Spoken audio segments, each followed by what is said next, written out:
अब मैं चाहूंगा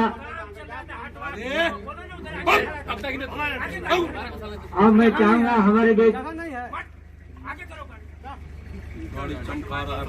आए हुए रांची बार काउंसिल के पूर्व परिचित श्री संजय कुमार विद्रोही, जिसे मैं चाहूंगा कि वो अपनी लहजे में हमारी जो बार काउंसिल के जो हालात है, जो स्थिति है, जो समस्याएं हैं, जो हमारे बीच जो सुनील जी जो बैठे हैं, इन समस्याओं को लेकर उन सब सारी समस्याओं के बारे में आप अपनी बात को रखें। विद्रोही के बारे में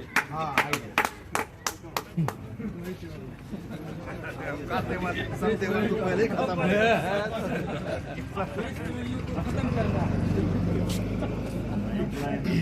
हम तमिलनाडु एंड और ट्रिपोली का अधिवक्ता।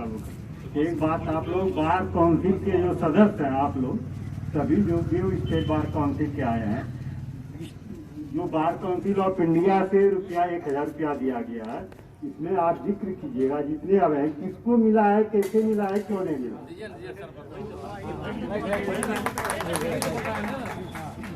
धन्यवाद आपको। पहले सभी उपस्थित सदस्य जो यहाँ हैं, गण्य हमारे हमसे सीनियर भी हैं और मेरे समतुल्य भी हैं जो कि हमारे बराबर के हैं, सभी को, और जो भी सुन रहे हैं चाहे वो जहां हो, जोहार सबको पहले।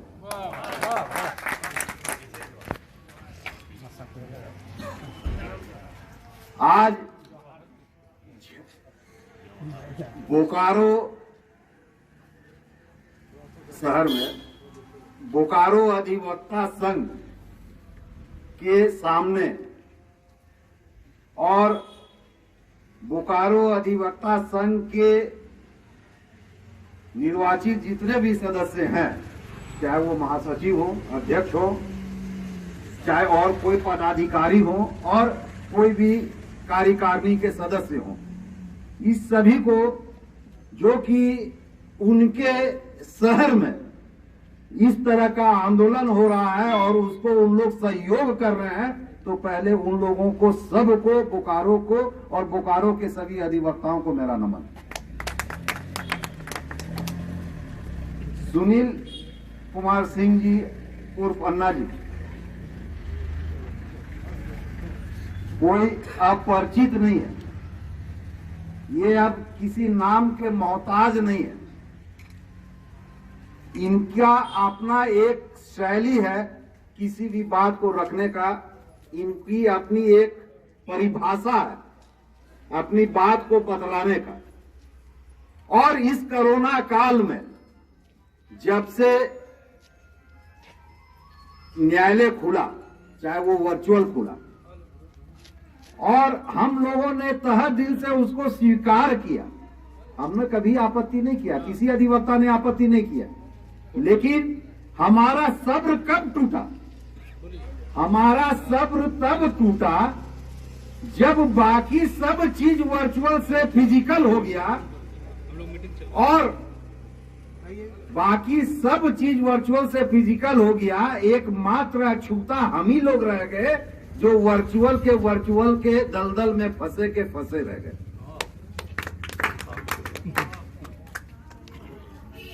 सब्र का बांध आखिर कभी तो टूटेगा।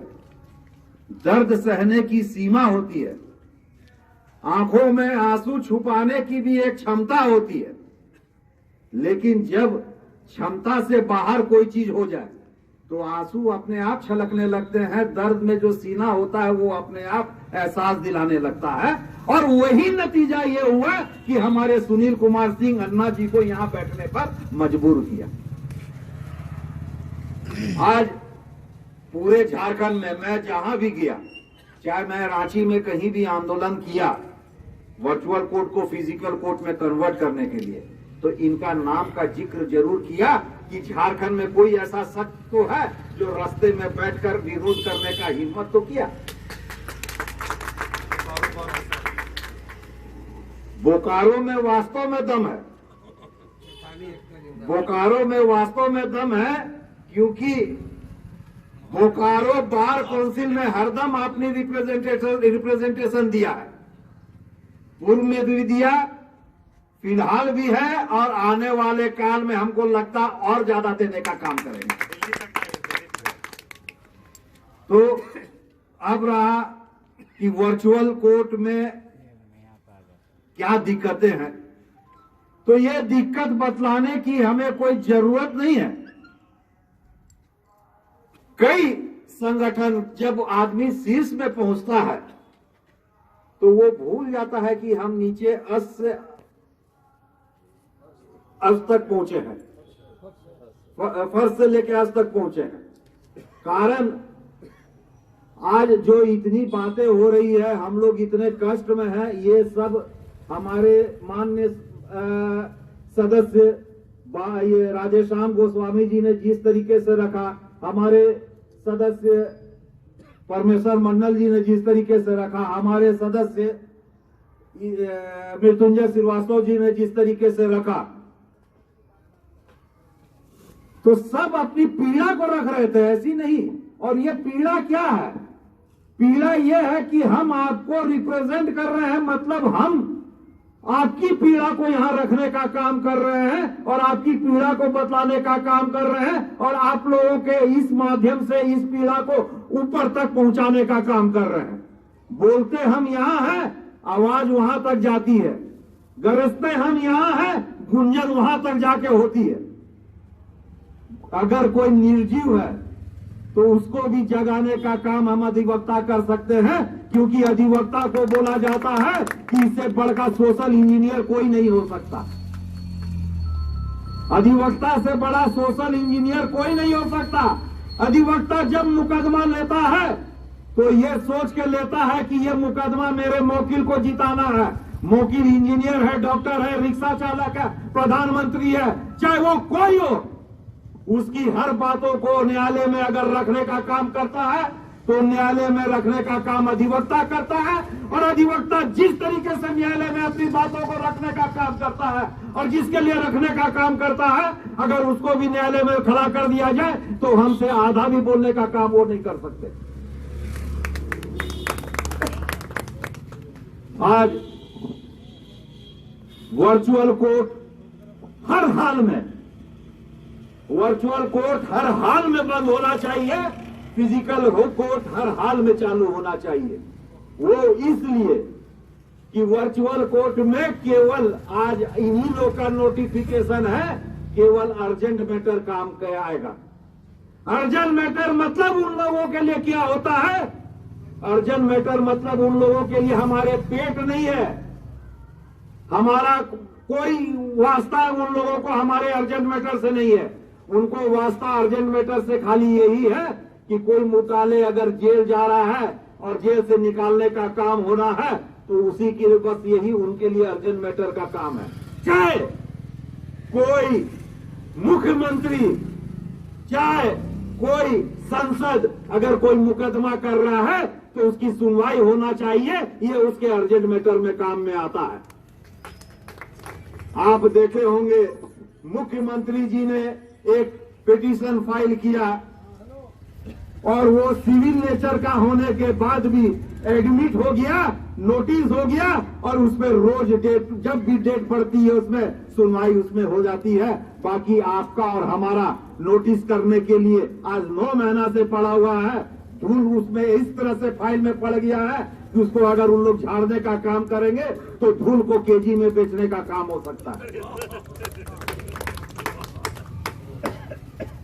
हम और आप उनके लिए कोई अहम नहीं रखते हैं, क्योंकि हमारा वास्तव में कोई यूनियन में ताकत नहीं है। हमारे कमेटी में, हमारे संस्था में जब तक बच्चा रोएगा नहीं तब तक मां भी दूध नहीं पिलाती है। तो आप किसी से कैसे उम्मीद कर सकते हैं कि आपकी बातों को सुनेगा, जब तक कि आप अपनी हक के लिए, अपनी बातों को मनवाने के लिए जो तरीका अपनाना चाहिए। एक होता है रेवोल्यूशन, एक होता है एवोल्यूशन। एवोल्यूशन की दिशा में हम लोग जा रहे हैं। एवोल्यूशन से किसी भी चीज को बदलने में सालों साल लगता है। क्रांति जब तक नहीं कीजिएगा तब तक कोई भी निष्कर्ष तुरंत में मिलने का नहीं है। और क्रांति हमको क्या करना है? क्रांति हमको क्या करना है? क्रांति हमको ये लाना है कि अगर हम ये डिटरमाइन कर ले कि हम लोग फिजिकल कोर्ट में अपीयरेंस अपना बंद कर देंगे, जब तक वर्चुअल कोर्ट में हम लोग अपना अपीयरेंस बंद कर देंगे, जब तक फिजिकल कोर्ट नहीं होगा हम लोग काम करने नहीं जाएंगे। ये बैठक हम लोगों ने बहुत मेहनत से 29 तारीख को एक आम सभा बार काउंसिल में रखा था। सर्वसम्मति से हम लोगों ने निष्कर्ष लिया था, लेकिन पता नहीं हवा का रुख कैसे बदल जाता है, ठंड से गर्म कैसे हो जाता है, ये तो ऊपर वाला ही जान सकता है, ये मैं भी नहीं जान पाया। हम लोग माहौल बनाते हैं, क्रिएट करते हैं माहौल को, लड़ने की क्षमता अपनी बतलाते हैं, लेकिन अंतिम समय में कैसे रुख बदल जाता है ये समझना बहुत मुश्किल है। 8 तारीख को जो वर्चुअल मीटिंग हुई हम लोगों की, जो कि हम लोगों ने निर्णय लिया था कि 4 तारीख तक अगर हम लोगों के साथ बैठक नहीं होती है तो 5 तारीख को हम लोग अपना निर्णय लेंगे। लेकिन दुख की बात मैं एक आपको बतला देता हूं, बार काउंसिल ने 2 पत्र लिखा था पूर्व में हमारे मुख्य न्यायाधीश को कि आप वर्चुअल कोर्ट को बंद कर फिजिकल कोर्ट में चालू किया जाए। उसका कोई उत्तर नहीं आया था 29 तारीख तक। लेकिन 29 तारीख का जो पत्र सर्वसम्मति से हम लोगों ने लिया और मुख्य न्यायाधीश जी को भेजा, उसका भी कोई उत्तर नहीं आया। उत्तर किसका आया 2 तारीख को? जो पूर्व में हमने पत्र लिखा तो हमारी औकात क्या है ये उन लोगों ने बतलाने का काम किया है, और उसके बाद भी अगर हम लोग नहीं चेतते हैं, हम लोग नहीं समझते हैं, तो ये हम लोगों की अपनी दिक्कत की बात है। आपके साथ जो आपने रिप्रेजेंटेटिव चुन के भेजा है उस पे आप इस बात का सवाल जरूर उठाने का हक रखते हैं। आज बोकारो जिला संघ में के अधीन जितने भी अधिवक्ता हैं, बोकारो में एक बात बोलना चाहूंगा, ऐसा तो नहीं था बोकारो जिला में कि आपने सबने इनको खाली वोट देकर यहां से भेजने का काम किया था। आपने बोकारो जिला ही एक ऐसा जिला है जो संजय कुमार विद्रोही को 15 पहला प्रेफरेंस वोट देने का काम किया, जिसके लिए मैं आपका शुक्रगुजार हूं, और तमाम जब तक मैं सदस्य रहूंगा आपका मैं शुक्रगुजार होता रहूंगा।